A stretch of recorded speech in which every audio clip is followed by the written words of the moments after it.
भाग 7।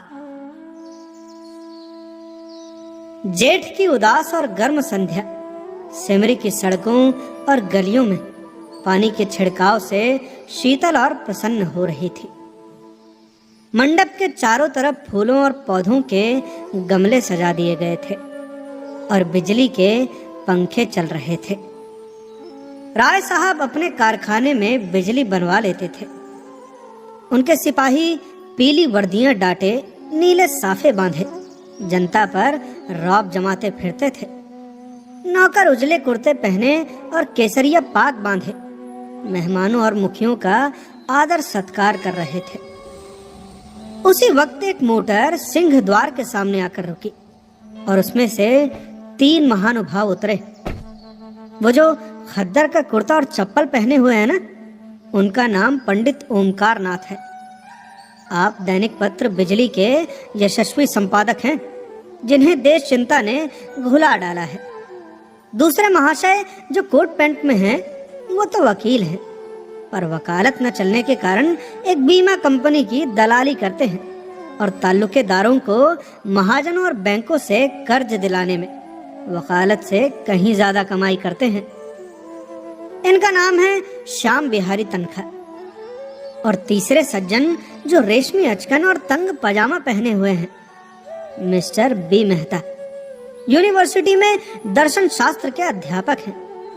ये तीनों सज्जन राय साहब के सहपाठियों में हैं और शगुन के उत्सव पर निमंत्रित हुए हैं। आज सारे इलाके के आसामी आएंगे और शगुन के रुपए भेंट करेंगे। रात को धनुष यज्ञ होगा और मेहमानों की दावत होगी। होरी ने 5 रुपए शगुन के दे दिए हैं और एक गुलाबी मिजाई पहने, गुलाबी पगड़ी बांधे, घुटने तक काछनी काछे, हाथ में खुरपी लिए और मुख पर पाउडर लगवाए राजा जनक का माली बन गया है। और गुरूर से इतना फूल उठा है मानो ये सारा उत्सव उसी के पुरुषार्थ से हो रहा है। राय साहब ने मेहमानों का स्वागत किया। दोहरे बदन के ऊंचे आदमी थे, गठा हुआ शरीर, तेजस्वी चेहरा, ऊंचा माथा, गोरा रंग, जिस पर शरबती रेशमी चादर खूब खिल रही थी। पंडित ओमकार नाथ ने पूछा, अरे भाई, अब की कौन सा नाटक खेलने का विचार है? मेरे रस की तो यही एक वस्तु है। राय साहब ने तीनों सज्जनों को अपने रावटी के सामने कुर्सियों पर बैठाते हुए कहा, पहले तो धनुष यज्ञ होगा, उसके बाद एक प्रहसन। नाटक कोई अच्छा न मिला। कोई तो इतना लंबा था कि शायद 5 घंटों में भी खत्म न हो, और कोई इतना क्लिष्ट था कि शायद यहाँ एक व्यक्ति भी उसका अर्थ न समझे। आखिर में जाके मैंने स्वयं एक प्रहसन लिख डाला, जो कि 2-3 घंटों में पूरा हो जाएगा। ओमकार नाथ को राय साहब की रचना शक्ति में बहुत संदेह था। उनका ख्याल था कि प्रतिभा तो गरीबी में ही चमकती है, दीपक की भांति, जो अंधेरे ही में अपना प्रकाश दिखाता है। उपेक्षा के साथ जिसे छिपाने की भी उन्होंने चेष्टा नहीं की। पंडित ओमकार नाथ ने मुंह फेर लिया। मिस्टर तनखा इन बेमतलब की बातों में न पड़ना चाहते थे, फिर भी राय साहब को दिखा देना चाहते थे कि इस विषय में उन्हें कुछ बोलने का अधिकार है। बोले, अरे नाटक कोई भी अच्छा हो सकता है अगर उसके अभिनेता अच्छे हों। अच्छा से अच्छा नाटक बुरे अभिनेताओं के हाथ में पड़कर बुरा हो जाता है। अरे जब तक स्टेज पर शिक्षित अभिनेत्रियां नहीं आती, हमारी नाट्य कला का उद्धार नहीं हो सकता। खैर, अब की तो आपने काउंसिल में प्रश्नों की धूम मचा दी। मैं तो दावे के साथ कह सकता हूँ कि किसी मेंबर का रिकॉर्ड इतना शानदार नहीं है। दर्शन के अध्यापक मिस्टर मेहता इस प्रशंसा को सहन न कर सकते थे। विरोध तो करना चाहते थे, पर सिद्धांत की आड़ में। उन्होंने हाल ही में एक पुस्तक कई सालों के परिश्रम से लिखी थी। उसकी जितनी धूम होनी चाहिए थी, उसकी शतांश भी नहीं हुई थी। वो इससे बहुत दुखी थे। बोले, भाई, मैं प्रश्नों का कायल नहीं। मैं तो चाहता हूँ कि हमारा जीवन हमारे सिद्धांतों के अनुकूल हो। आप कृषकों के शुभेच्छु हैं, उन्हें तरह तरह की रियायत देना चाहते हैं, जमींदारों के अधिकार छीन लेना चाहते हैं, बल्कि उन्हें आप समाज का शाप कहते हैं। फिर भी आप जमींदार हैं, वैसे ही जमींदार जैसे हजारों और जमींदार हैं। अगर आपकी धारणा है कि कृषकों के साथ रियायत होनी चाहिए, तो पहले आप खुद शुरू करें। काश्तकारों को बगैर नजराने लिए पट्टे लिख दें, बिगाड़ बंद कर दें, अब इजाफा लगान तो तिलांजलि दे दें, चरावर जमीन छोड़ दें। मुझे उन लोगों से जरा भी हमदर्दी नहीं है जो बातें तो करते हैं कम्युनिस्टों की सी, मगर जीवन है रईसों का सा, उतना ही विलासमय, उतना ही स्वार्थ से भरा हुआ। राय साहब को आघात पहुंचा। वकील साहब के माथे पर बल पड़ गए और संपादक जी के मुंह में जैसे कालिख लग गई। वो खुद समस्ती बात के पुजारी थे, पर सीधे घर में आग न लगाना चाहते थे। तनखा ने राय साहब की वकालत की। भाई, मैं तो समझता हूँ कि राय साहब का अपने असामियों के साथ जितना अच्छा व्यवहार है, अगर सभी जमींदार वैसे ही हो जाएं, तो ये प्रश्न ही न रहे। मेहता ने हथौड़े की दूसरी चोट जमाई। मानता हूँ आपका अपने असामियों के साथ बहुत अच्छा बर्ताव है, मगर प्रश्न ये है कि उसमें स्वार्थ है या नहीं। इसका एक कारण क्या ये नहीं हो सकता कि मध्यम आंच में भोजन स्वादिष्ट पकता है? गुड़ से मारने वाला जहर से मारने वाले की अपेक्षा कहीं सफल हो सकता है। मैं तो केवल इतना जानता हूँ कि हम या तो साम्यवादी हैं या नहीं हैं। हैं तो उसका व्यवहार करें, और नहीं है तो बकना छोड़ दें। मैं नकली जिंदगी का विरोधी हूँ। अगर मांस खाना अच्छा समझते हो तो खुलकर खाओ, और बुरा समझते हो तो मत खाओ। ये तो मेरी समझ में आता है, लेकिन अच्छा समझना और छिपकर खाना ये मेरी समझ में नहीं आता। मैं तो इसे कायरता भी कहता हूँ और धूर्तता भी, जो वास्तव में एक है। राय साहब सभा चतुर आदमी थे। अपमान और आघात को धैर्य और उदारता से सहने का उन्हें अभ्यास था। कुछ असमंजस में पड़े हुए बोले, आपका विचार बिल्कुल ठीक है मेहता जी। अब आप तो जानते हैं कि मैं आपकी साफगोई का कितना आदर करता हूँ लेकिन आप ये भूल जाते हैं कि अन्य यात्राओं की भांति विचारों की यात्रा में भी पड़ाव होते हैं, और आप एक पड़ाव को छोड़कर दूसरे पड़ाव तक नहीं जा सकते। मानव जीवन का इतिहास इसका प्रत्यक्ष प्रमाण है। मैं उस वातावरण में पला हूँ जहाँ राजा ईश्वर है और जमींदार ईश्वर का मंत्री। मेरे स्वर्गवासी पिता असामियों पर इतनी दया करते थे कि पाले या सूखे में कभी आधा और कभी पूरा लगान माफ कर देते थे। अपने बखार से अनाज निकालकर असामियों को खिला देते थे। घर के गहने बेचकर कन्याओं के विवाह में मदद देते थे, मगर उसी वक्त तक जब तक प्रजा उनको सरकार और धर्मावतार कहती रहे, उन्हें अपना देवता समझकर उनकी पूजा करती रहे। प्रजा को पालना उनका सनातन धर्म था, लेकिन अधिकार के नाम पर वो कौड़ी का एक दांत भी फोड़ कर न देना चाहते थे। मैं उसी वातावरण में पला हूँ और मुझे गर्व है कि मैं व्यवहार में चाहे जो कुछ करूं, विचारों में उनसे आगे बढ़ गया हूं और ये मानने लग गया हूं कि जब तक किसानों को ये रियायतें अधिकार के रूप में न मिलेंगे, केवल सद्भावना के आधार पर उनकी दशा सुधर नहीं सकती। स्वेच्छा अगर अपना स्वार्थ छोड़ दे तो अपवाद है।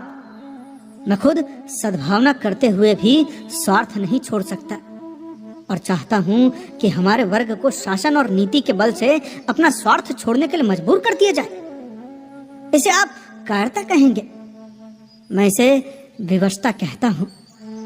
मैं इसे स्वीकार करता हूं कि किसी को भी दूसरे के श्रम पर मोटे होने का अधिकार नहीं है।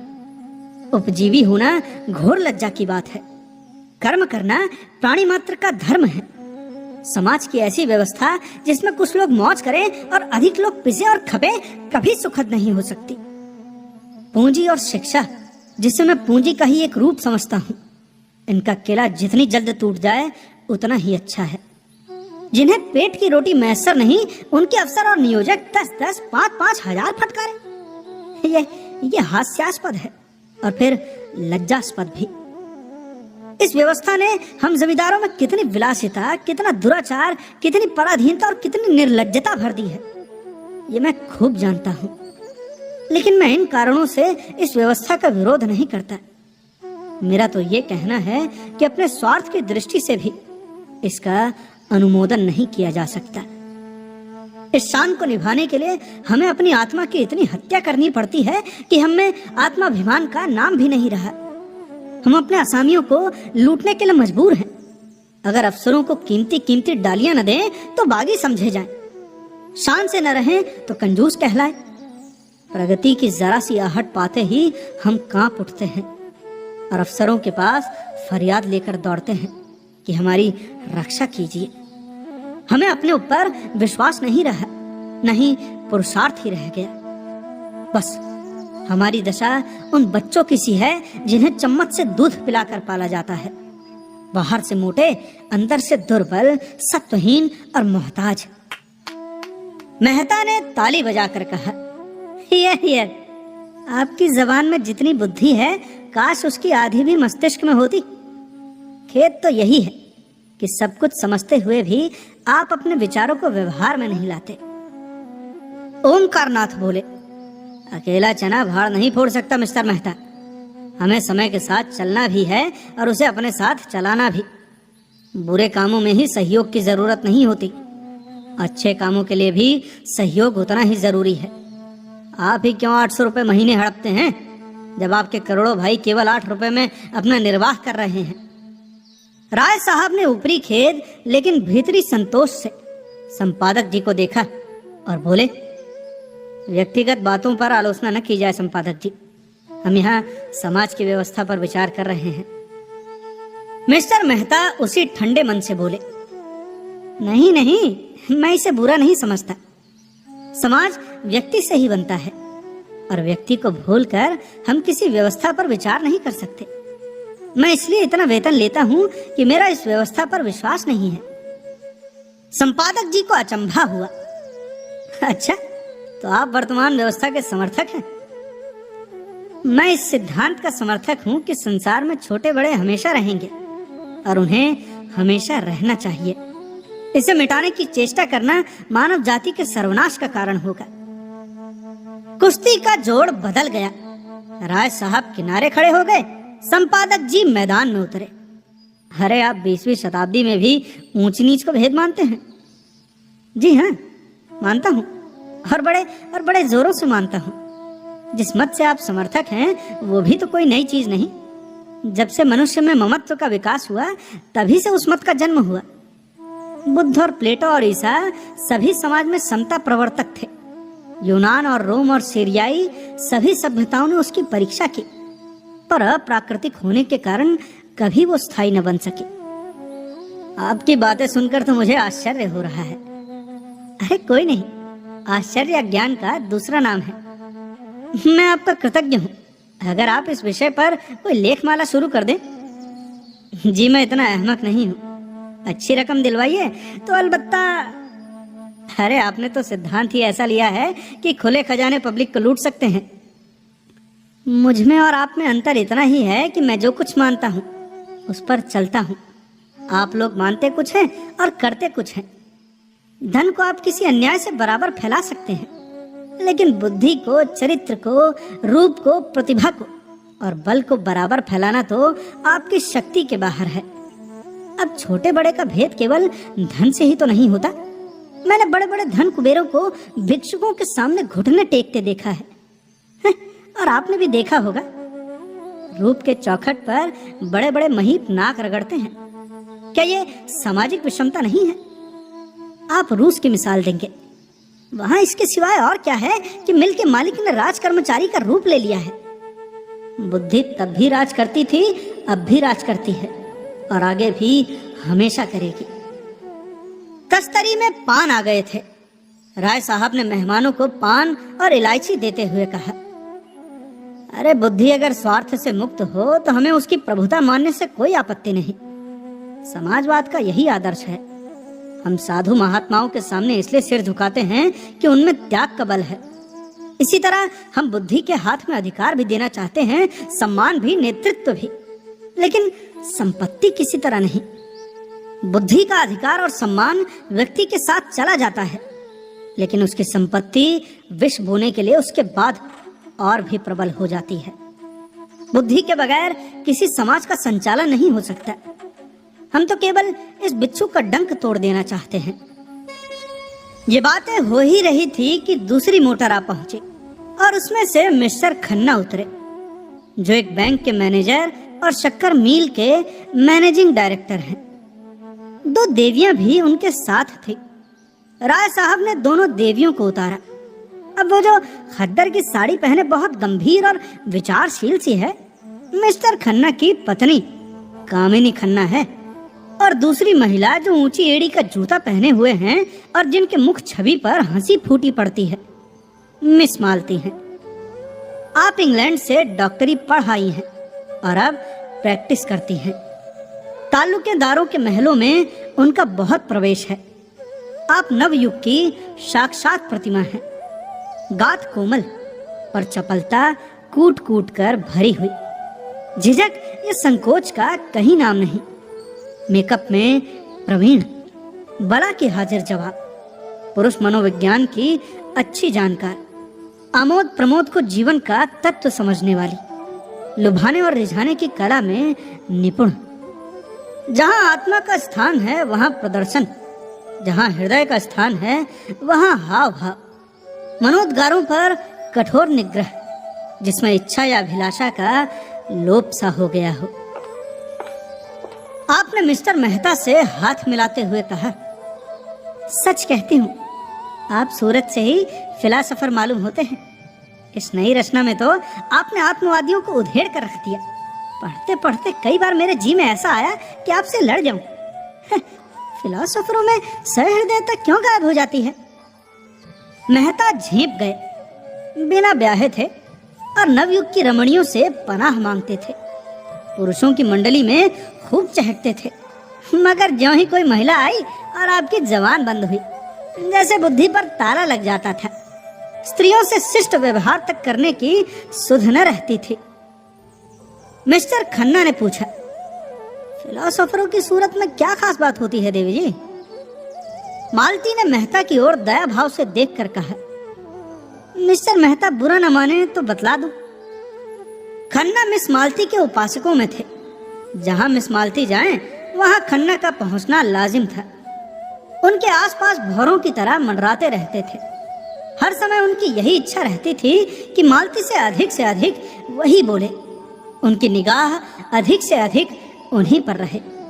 खन्ना ने आंख मारकर कहा, अरे फिलासफर किसी की बात का बुरा नहीं मानते, उनकी यही सिफत है। तो सुनिए, फिलासफर हमेशा मुर्दा दिल होते हैं। जब देखिए अपने विचारों में मग्न बैठे हैं, आपकी तरफ ताकेंगे मगर आपको देखेंगे नहीं। आप उनसे बातें किए जाएं मगर कुछ सुनेंगे नहीं, जैसे जैसे शून्य में उड़ रहे हैं। सब लोगों ने कहा मारा। मिस्टर मेहता तो जैसे जमीन में गड़ गए। ऑक्सफोर्ड में मेरे फिलॉसफी के प्रोफेसर हस्बैंड थे। खन्ना ने टोका, अरे नाम तो बड़ा निराला है। जी हाँ, और थे कुंवारे। मिस्टर मेहता भी तो कुंवारे हैं। मुझे तो लगता है कि ये रोग सभी फिलोसोफरों को होता है। अब मेहता को अवसर मिला। बोले, आप भी तो इसी मरज में गिरफ्तार हैं। मैंने प्रतिज्ञा की है कि किसी फिलोसोफर से शादी करूंगी, और ये वर्ग तो शादी के नाम से घबराता है। हस्बैंड साहब तो स्त्री को देखकर घर में छिप जाते थे। उनके शिष्यों में कई लड़कियां थी। अगर उनमें से कोई कभी कुछ पूछने के लिए उनके ऑफिस में चली जाती थी तो आप ऐसे घबरा जाते जैसे कोई शेर आ गया हो। हम लोग उन्हें खूब छेड़ा करते थे। बेचारे बड़े सरल हृदय थे। कई हजार की आमदनी थी, पर मैंने उन्हें हमेशा एक ही सूट पहने देखा। उनकी एक विधवा बहन थी, वही उनके घर का सारा प्रबंध करती थी। मिस्टर हस्बैंड को तो खाने की ही फिक्र न रहती थी। मिलने वालों के डर से अपने कमरे का द्वार बंद करके लिखा पढ़ी करते थे। जब भोजन का समय आ जाता तो उनकी बहन आहिस्ता से भीतर के द्वार से उनके पास जाकर किताब बंद कर देती थी। तब जाके उन्हें मालूम होता था कि खाने का समय हो गया। रात को भी भोजन का समय बंधा हुआ था। उनकी बहन कमरे की बत्ती बुझा दिया करती थी। एक दिन बहन ने किताब बंद करनी चाहिए तो अपने पुस्तक को दोनों हाथों से दबा लिया और भाई बहन में जोर आजमाई होने लगी।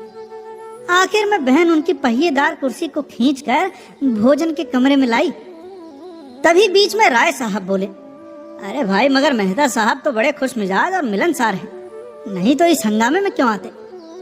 तो आप फिलोसोफर न होंगे। जब अपने चिंताओं से हमारे सिर में दर्द होने लगता है तो विश्व की चिंता सिर पर लादकर कोई कैसे प्रसन्न रह सकता है। उधर संपादक जी श्रीमती खन्ना से अपने आर्थिक कठिनाइयों की कथा कह रहे थे।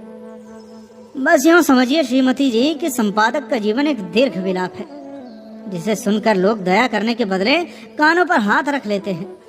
बेचारा न अपना उपकार कर सके न औरों का।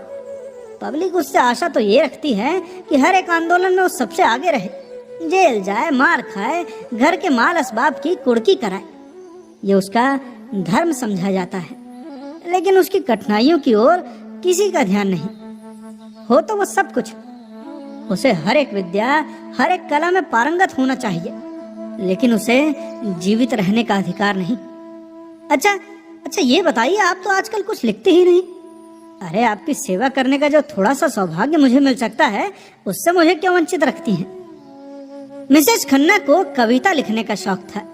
इस नाते से संपादक जी कभी कभी उनसे मिलने आया करते थे, लेकिन घर के काम धंधों में व्यस्त रहने के कारण इधर बहुत दिनों से वो कुछ लिख नहीं सकी थी। अब सच बात तो ये है कि संपादक जी ने उन्हें प्रोत्साहित करके कवि बनाया था। सच्ची प्रतिभा तो उनमें बहुत कम थी। अब क्या लिखूं, कुछ सोचता ही नहीं। अच्छा ये बताइए, आपने कभी मिस मालती से कुछ लिखने को नहीं कहा?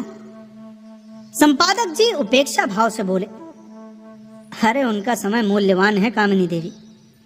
लिखते तो वो लोग हैं जिनके अंदर कुछ दर्द है, अनुराग है, लगन है, विचार है। जिन्होंने धन और भोग विलास को जीवन का लक्ष्य बना लिया है, वो क्या लिखेंगे? कामिनी ने ईर्ष्या मिश्रित विनोद से कहा, अगर आप उनसे कुछ लिखा सकें तो आपका प्रचार दुगना हो जाए।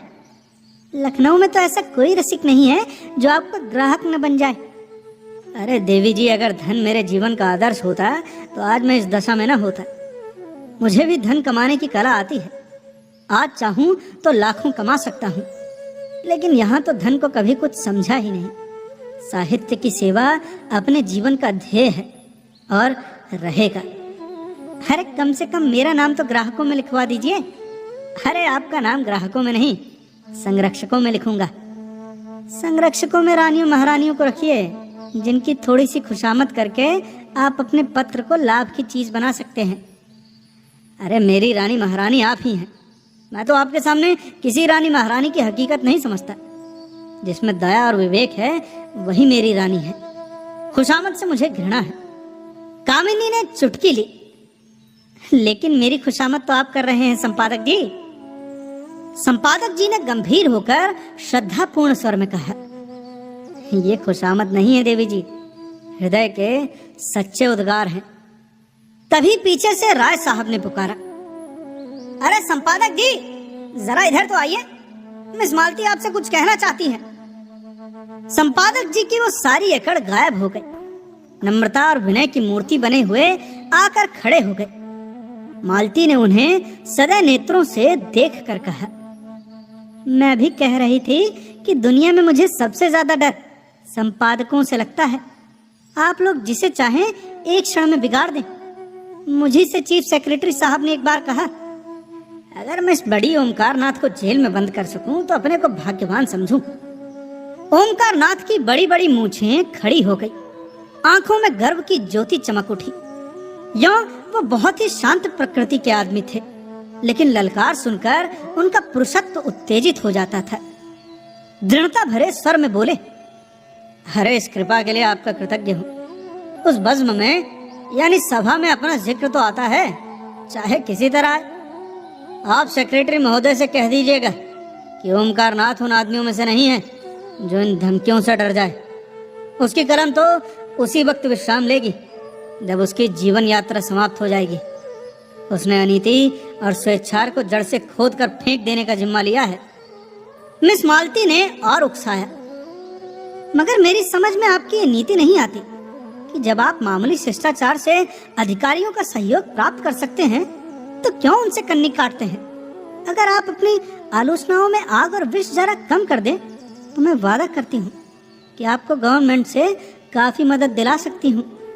जनता को तो आपने देख लिया, उससे अपील की, उसकी खुशामद की, अपने कठिनाइयों की कथा कही, मगर कोई नतीजा न निकला। अब जरा अधिकारियों को भी आजमा देखिए। तीसरे महीने आप मोटर पर न निकलने लगे और सरकारी दावतों में निमंत्रित न होने लगे तो मुझे जितना चाहे कोसिएगा। तब यही रईस और नेशनलिस्ट जो आपकी परवाह नहीं करते आपके द्वार के चक्कर लगाएंगे। ओमकार नाथ अभिमान के साथ बोले, यही तो मैं नहीं कर सकता देवी जी।